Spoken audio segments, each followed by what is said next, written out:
भारत में युवाओं की जनसंख्या अन्य किसी देश से अधिक है, जिस कारण भारत को युवाओं का देश कहा जाता है। लेकिन चिंताजनक सवाल यह है कि क्या आज का युवा हमारे देश का आने वाला कल है?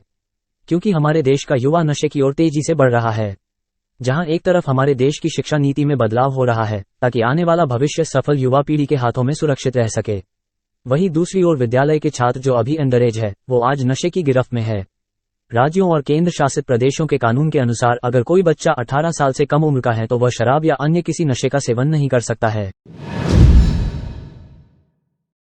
आज 12 साल से 18 साल के बच्चे नशे को एक फैशन के रूप में अपनाने लगे हैं, जिसे वह करते तो एंजॉय के लिए है लेकिन फिर नशे के आदी हो जाते हैं। मुंबई यूनिवर्सिटी की 2019 की एक रिसर्च रिपोर्ट के अनुसार 75% युवा 21 साल से पहले नशे का सेवन करता है और इसका आदी हो जाता है। वहीं 88% 18 साल या इससे कम उम्र के बच्चे अलग अलग नशा करते पाए गए हैं। खासकर 12 से 16 साल के बच्चे सिगरेट, स्मैक जैसे नशे के आदी होते जा रहे हैं। यह आंकड़ा 2019 की रिपोर्ट का है। 2023 में यह आंकड़ा कम नहीं हुआ है बल्कि बढ़ा ही है। और नशे के दुष्प्रभाव के रूप में देश को मिलता है बढ़ता हुआ अपराध। जहां नशे में धुत युवा चोरी, लूट, मारपीट या अन्य अपराध का शिकार हो जाते हैं। वो अपने स्वास्थ्य के साथ तो खिलवाड़ करते ही करते हैं, साथ ही अपना और अपने परिवार के भविष्य को भी दांव पर लगा देते हैं। कभी कभी नशे की लत उनके दिमाग को इतना भ्रष्ट कर देती है कि वह दिमागी बीमारी या डिप्रेशन का शिकार हो जाते हैं। राष्ट्रीय मानसिक स्वास्थ्य सर्वे के अनुसार हर 1 लाख नागरिकों में से 21% युवा पीढ़ी आत्महत्या कर रही है। यह नशा उसे इतना खोखला कर रहा है कि वह आत्महत्या जैसे कदम उठा रहा है। National crime record bureau (NCRB) के आंकड़ों के अनुसार 2019 में देश में 1,39,000 लोगों ने आत्महत्या की है, जिसमें 67% यानी 93,000 लोगों की उम्र 18 से 45 साल थी। इन आत्महत्याओं का दूसरा सबसे बड़ा कारण नशा था। करीब 19% लोगों ने नशा और उससे जुड़ी समस्याओं के कारण खुद की जीवन लीला समाप्त कर ली। दरअसल नई पीढ़ी के युवाओं का एक बड़ा वर्ग नशे की चपेट में आता जा रहा है। कोकीन, हेरोइन, ब्राउन शुगर, भांग, चरस जैसे नशीले पदार्थों का सेवन करके युवा अपना जीवन खराब कर रहे हैं। यह जहरीला पदार्थ उन्हें कुछ समय के लिए सुखद अनुभूति तो देता है, लेकिन जैसे ही नशे का प्रभाव खत्म होता है, व्यक्ति फिर से उस नशे को पाने की कोशिश करता है और जब उसे नशा करने को कुछ नहीं मिलता है तो वह आत्महत्या जैसा कदम उठा लेता है। PNN के एक आर्टिकल के अनुसार युवा सिगरेट, शराब व गुटखा का सेवन तेजी से कर रहा है। एक सर्वे के अनुसार देश में प्रतिदिन लगभग 6,000 युवा तंबाकू उत्पादों के सेवन करने वालों में बढ़ोतरी कर रहा है। नशे के सेवन में महिलाएं भी पीछे नहीं है। भारत में लगभग 12 करोड़ लोग धूम्रपान करते हैं, जिनमें 25% महिलाएं धूम्रपान करती है। सिगरेट पीने के मामले में भारत की लड़कियां अमेरिका के बाद पूरी दुनिया में दूसरे नंबर पर हैं। वाशिंगटन यूनिवर्सिटी ने 185 देशों में सिगरेट पीने वालों पर रिसर्च करने के बाद बताया है कि महिला स्मोकर्स के मामले में भारत दुनिया में दूसरे नंबर पर है, जो भारत में 1,27,00,000 तक आंकड़ा पार कर चुकी हैं। वहीं शराब का सेवन करने में भारतीय युवाओं के साथ महिलाएं भी तेजी से आगे निकल रही हैं। 40 देशों में शराब के सेवन संबंधी अध्ययन में सामने आया है कि मात्र 20 वर्षों में ही भारत में शराब के उपयोग में 60% की वृद्धि दर्ज की गई है। वहीं महिलाओं में इस शौक का आना एक बहुत बड़ी समस्या है। महिलाओं में मद्यपान की बढ़ती प्रवृत्ति के संबंध में किए गए सर्वेक्षण दर्शाते हैं कि करीब 45% महिलाएं इसकी गिरफ्त में हैं। गांवकनेक्शन.com की एक रिपोर्ट के अनुसार भारत में सबसे ज्यादा नशीली दवाओं का उपयोग मिजोरम, पंजाब और मणिपुर में होता है, क्योंकि इन राज्यों की सीमाएं पाकिस्तान, नेपाल, म्यांमार, बांग्लादेश आदि देशों से मिलती हैं और उन रास्तों से अधिकतर नशीली दवाओं की तस्करी होती है। मिजोरम में पिछले 4 सालों में करीब 48,209 टन नशीली दवाएं जब्त की गई हैं। पंजाब में करीब 39,064 टन नशीली दवाएं बरामद की गई हैं। अगर पिछले 4 सालों में दवा तस्करों के खिलाफ दर्ज किए गए मामलों को देखें तो पूरे देश में दवा तस्करी के लगभग 64,737 मामले में से 21,549 मामलों के साथ पंजाब सबसे आगे रहा है।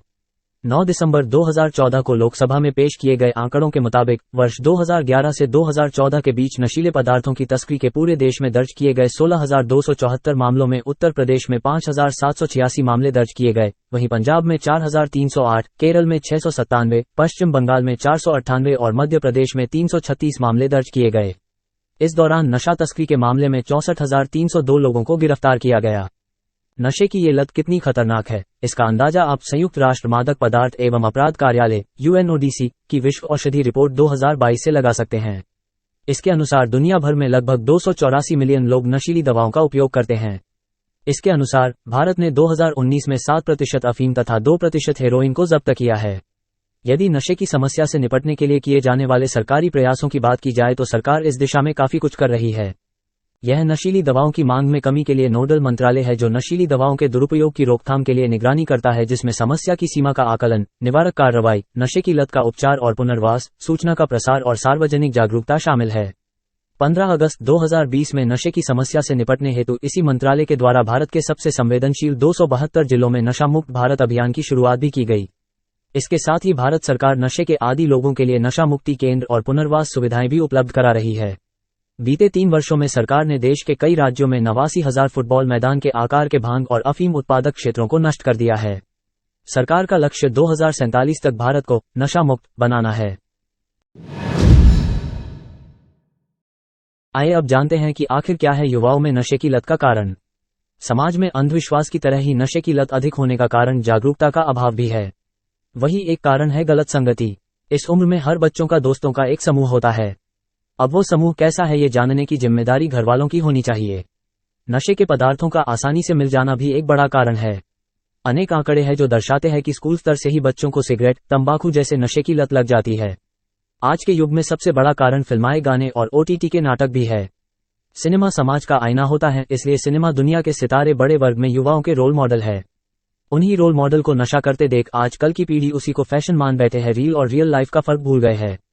घर वालों के व्यवहार में लापरवाही या घर में किसी का नशे का सेवन करना भी कारण हो सकता है। अगर घर में कोई नशे का सेवन करता है तो इसका प्रभाव बच्चों पर पड़ता है, या घरवाले जब बच्चों पर ध्यान नहीं देते तो बच्चे नशे के रास्ते को चुन लेते हैं। सरकार का शहर के साथ साथ गांव में भी शराब ठेके का लाइसेंस देना भी एक कारण है। शहर से ज्यादा गांव के बच्चे, गांव का युवा नशे में डूबा हुआ है। उन्हें आसानी से शराब, तंबाकू आदि चीजें मिल जाते हैं और किसी चीज की सरलता से उपलब्धता भी उसके उपभोग में बढ़ावा देती है। अब बात करते हैं कि युवाओं को नशे की ओर जाने से कैसे रोका जा सके। बच्चों की संगति पर रखें नजर। अपने बच्चों के दोस्तों के समूह को देखें कि कहीं आपका बच्चा गलत संगत में तो नहीं है। बच्चों के व्यवहार में अगर परिवर्तन आ रहा है तो उसे नजरअंदाज न करें, उसे एक दोस्त की तरह समझिए, उसकी परेशानी जानिए और उससे बात करें। उनसे उनका रोल मॉडल जाने और देखें कहीं उनका रोल मॉडल कोई गलत व्यक्ति तो नहीं। उन्हें सही रोल मॉडल बनाने की सीख दे। कहीं न कहीं बच्चों के लिए पहले रोल मॉडल उनके माँ बाप होते हैं, तो ध्यान रखें कि आप ऐसी कोई भी चीज न करें जिसका बच्चों पर गलत असर पड़े। साथ ही मोटिवेशनल वीडियो दिखाए, धर्म के बारे में बातें करे और अच्छी किताबें पढ़ने दे। सरकार और प्रशासन को सख्त नियम बनाने होंगे और शिक्षा नीति में नशे से संबंधित भी कोई नियम शामिल करना होगा जिसमें बच्चों के लिए ये गाइडलाइन हो कि अगर वह नशा करते हैं तो उसका क्या परिणाम हो सकता है। स्कूल या कॉलेज में नशा मुक्ति के कैंपस लगाए जाएं जिसमें बच्चों और युवाओं को नशा न करने के लिए प्रोत्साहित किया जाए। सरकार को उठाना होगा महत्वपूर्ण कदम, शराब और गुटखे पर लगाना होगा पूर्णतः प्रतिबंध।